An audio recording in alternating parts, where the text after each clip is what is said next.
Chers amis, le Christ est ressuscité, il est vraiment ressuscité. C'est la salutation traditionnelle dans l'Église au moment de Pâques. Plutôt que de se souhaiter un bonjour, eh bien on se transmet une bonne nouvelle, on se transmet la plus belle nouvelle qui soit, c'est-à-dire d'annoncer aux autres que le Christ est ressuscité. Autrement dit, la mort est vaincue, la mort n'a pas le dernier mot, la vie est plus forte que la mort. Et donc c'est pour ça que pendant tout le temps pascal, traditionnellement, lorsqu'on rencontre quelqu'un, on lui dit avec force « le Christ est ressuscité » et cette personne nous répond « il est vraiment ressuscité ».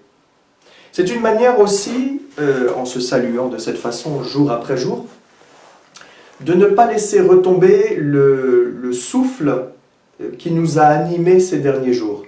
Nous avons vécu vraiment des jours saints très intenses. Ça a été vraiment des moments de joie, des moments de bonheur, avec une vraie ferveur.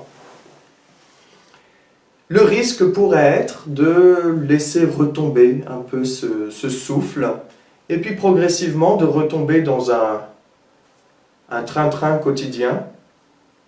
Et puis finalement, Pâques, oh, c'était bien sympa. C'était une parenthèse heureuse, et puis la vie suit son cours. Chers amis, il ne faut pas que Pâques soit une parenthèse. Il faut que Pâques soit véritablement le fondement de toute notre existence. Et de pouvoir se saluer, le Christ est ressuscité, il est vraiment ressuscité, doit nous encourager à vivre jour après jour dans la joie de Pâques. Et ne pas laisser retomber cette joie, ne pas retomber dans une espèce de monotonie. Et c'est pour ça, avec cette vidéo, je voudrais vous inviter à cheminer dans la joie, à travers tout ce temps pascal. La joie, tout d'abord, parce que, si vous faites attention, l'Église prévoit que le temps pascal dure pendant 50 jours. Jusqu'à la fête de la Pentecôte, nous sommes dans le temps pascal. Nous vivons la joie de Pâques. 50 jours. C'est plus long que les 40 jours du carême.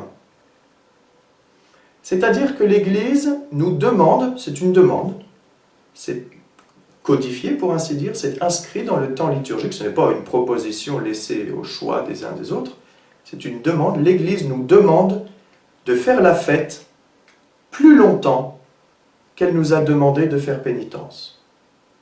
Nous devons faire pénitence, nous devons nous reconnaître pécheurs, nous devons nous reconnaître dépendants de Dieu.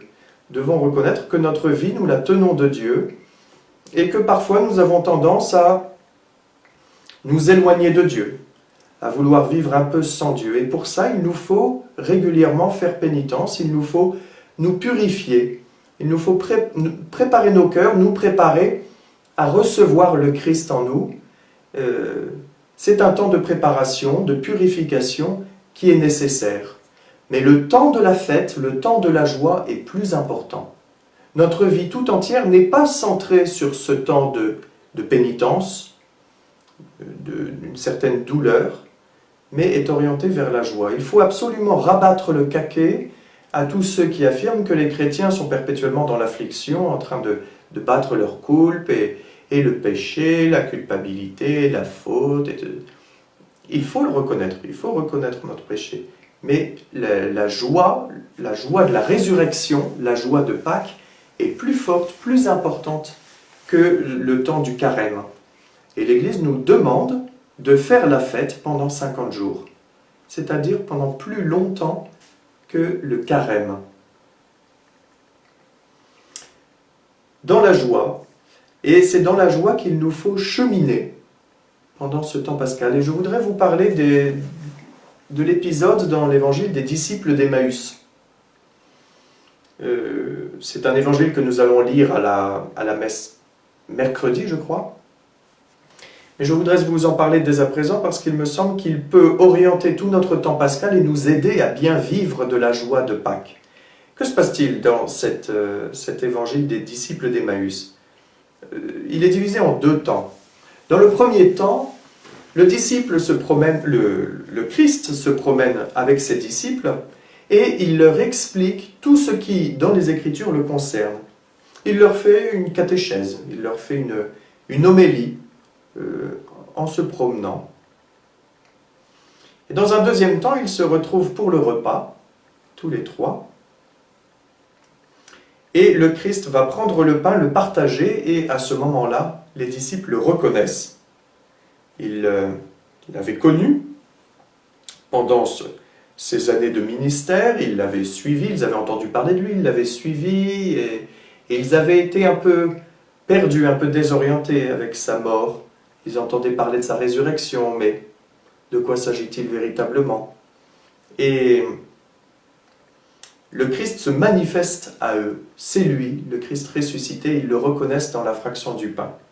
Et Rembrandt, dont vous voyez ici une reproduction de cette œuvre, il la représente à plusieurs reprises, mais ici il représente la fraction du pain dans un intérieur tout particulier. Si vous faites bien attention à l'architecture, derrière le Christ, vous avez une sorte de renfoncement dans le mur. Et si vous prêtez attention, il s'agit en fait de l'abside d'une église. Vous savez, cette partie semi-circulaire qui se trouve au fond du chœur, couverte d'une voûte en cul-de-four. Et le Christ se trouve donc dans le chœur, devant l'abside, et sur la table devant lui, en plus de la nappe, est étendu un linge blanc, qui est en fait ce que dans l'Église nous appelons le corporal, qui est cette pièce de tissu blanc que le prêtre étend sur l'autel pour pouvoir consacrer le pain et le vin, afin qu'ils deviennent le corps et le sang du Christ. Rembrandt situe la scène du partage de la fraction du pain du Christ avec les disciples d'Emmaüs dans une église. Et pourquoi? Eh bien parce que à la scène jeudi soir, nous avons fait mémoire du Christ qui, partageant le pain et le donnant à ses disciples, disait « Faites ceci en mémoire de moi ». Puis le Christ meurt, il ressuscite, et que fait le Christ? Il fait exactement ce qu'il nous a demandé de faire. Il prend le pain, et il le rompt, et il l'offre à ses disciples. Le Christ nous montre l'exemple, il nous dit « Je vous ai demandé de le faire, je le fais moi-même, faites-le à ma suite ». Et voilà pourquoi je pense que l'évangile des disciples d'Emmaüs est un bon programme pour notre temps pascal. Comment vivre à la suite du Christ, comment ne pas laisser retomber la joie de Pâques, eh bien en faisant exactement ce que le Christ fait avec ses disciples d'Emmaüs, en lisant les Écritures et en essayant de discerner à travers toute l'histoire de l'humanité consignée dans les Écritures, comment Dieu a préparé l'humanité à recevoir son Fils. Et d'autre part, se rassembler pour la célébration de l'Eucharistie. Alors il est vrai que pour nous c'est un peu particulier puisque nous sommes confinés, donc nous sommes séparés physiquement les uns des autres, nous sommes chacun devant notre ordinateur. C'est une communion spirituelle, à défaut d'être une communion physique, matérielle, mais c'est mieux que rien. Et je vous invite justement pendant tout ce temps pascal à être fidèle à l'Eucharistie, qui est célébrée tous les jours ici au presbytère à 18h30 et que vous pouvez suivre à travers le compte Facebook, on retransmet ça en live, et puis le site internet de la paroisse, et vous associez ainsi malgré la distance à l'Eucharistie qui est célébrée au presbytère. Et à défaut, si vous ne pouvez pas pour une raison ou pour une autre, vous associer à l'Eucharistie, eh bien, prendre le temps au moins de lire les textes bibliques du jour, que vous pouvez trouver sur Internet facilement, avec le site aelf.org, je crois. Et chaque jour, vous avez les textes de la messe, pouvoir les lire, les méditer, faire mémoire de cette joie qui nous a habités pendant ces jours saints, pendant cette semaine sainte, et pouvoir, à travers la lecture de la Bible, à travers la lecture des Écritures, à travers l'Eucharistie qui est célébrée ici chaque jour à 18h30, eh bien pouvoir maintenir cet élan, maintenir ce souffle, maintenir cette joie de Pâques et pouvoir avancer avec confiance vers la vie éternelle que nous offre le Christ. Avant de nous quitter, je nous propose, en guise de prière, eh bien de lire justement un passage de cet évangile des disciples d'Emmaüs. Vous trouverez ça dans l'évangile de Luc, de Saint Luc. Moi je lis dans la traduction œcuménique de la Bible. Au nom du Père, du Fils et du Saint-Esprit. Amen. De l'évangile selon saint Luc au chapitre 24.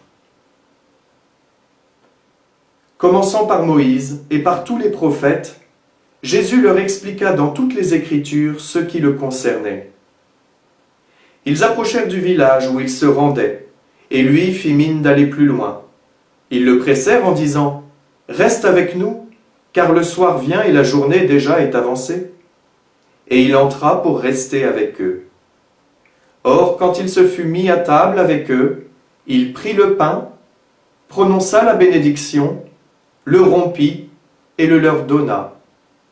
Alors leurs yeux furent ouverts et ils le reconnurent, puis il leur devint invisible.